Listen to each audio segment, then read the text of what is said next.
नमस्कार दोस्तों, हमारे संस्कार चैनल में आपका बहुत बहुत स्वागत है।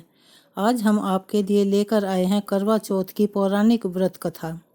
बहुत समय पहले की बात है। एक साहूकार के 7 बेटे और उनकी एक बहन करवा थी।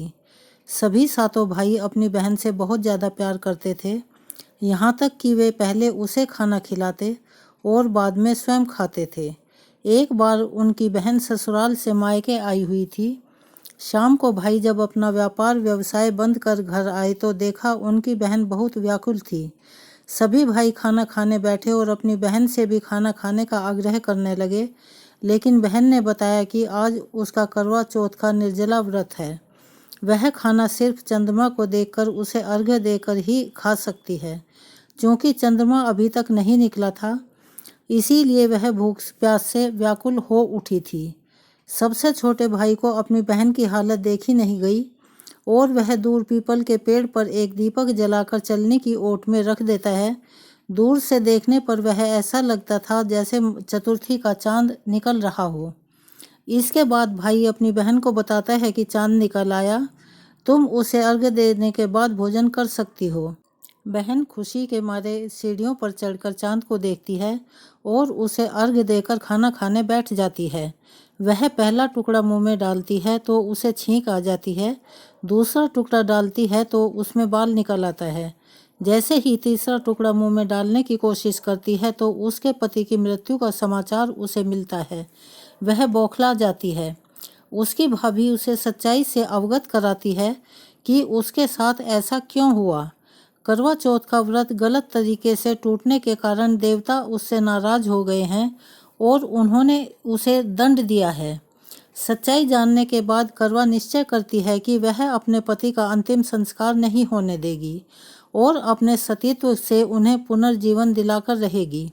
वह पूरे 1 साल तक अपने पति के शव के पास बैठी रहती है, उसकी देखभाल करती है। उसके ऊपर उगने वाली सुई नुमा घास को वह एकत्रित करती जाती है।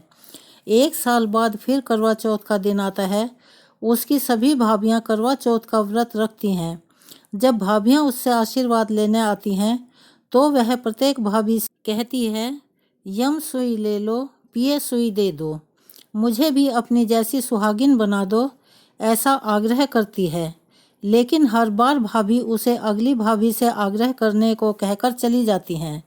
इस प्रकार जब 6ठे नंबर की भाभी आती है तो करवा उससे भी यही बात बोलती है। वह भाभी उसे बताती है कि तुम्हारे सबसे छोटे भाई की वजह से तुम्हारा व्रत टूटा था, अतः उसकी पत्नी में ही वह शक्ति है कि वह तुम्हारे पति को दोबारा जीवित कर सकती है। इसीलिए जब वह आए तो तुम उसे पकड़ लेना और जब तक वह तुम्हारे पति को जिंदा ना करे उसे नहीं छोड़ना। ऐसा कहकर वह चली जाती है। सबसे अंत में छोटी भाभी आती है। करवा उनसे भी सुहागिन बनने का आग्रह करती है, लेकिन वह टाल मटोली करने लग जाती है। इसे देख करवा उन्हें जोर से पकड़ लेती है और अपने सुहाग को जिंदा करने के लिए कहती है।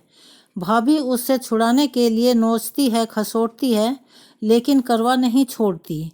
अंत में उसकी तपस्या को देख भाभी पसीज जाती है और अपनी छोटी उंगली को चीरकर उसमें से अमृत उसके पति के मुंह में डाल देती है।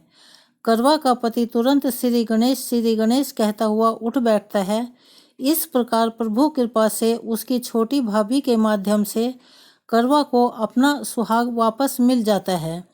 हे श्री गणेश, माँ गौरी, जिस प्रकार करवा को उसका चिर सुहागन का वरदान आपसे मिला है, वैसा ही आप सब सुहागिनों को दें और सब सुहागिनों का सुहाग अमर रहे।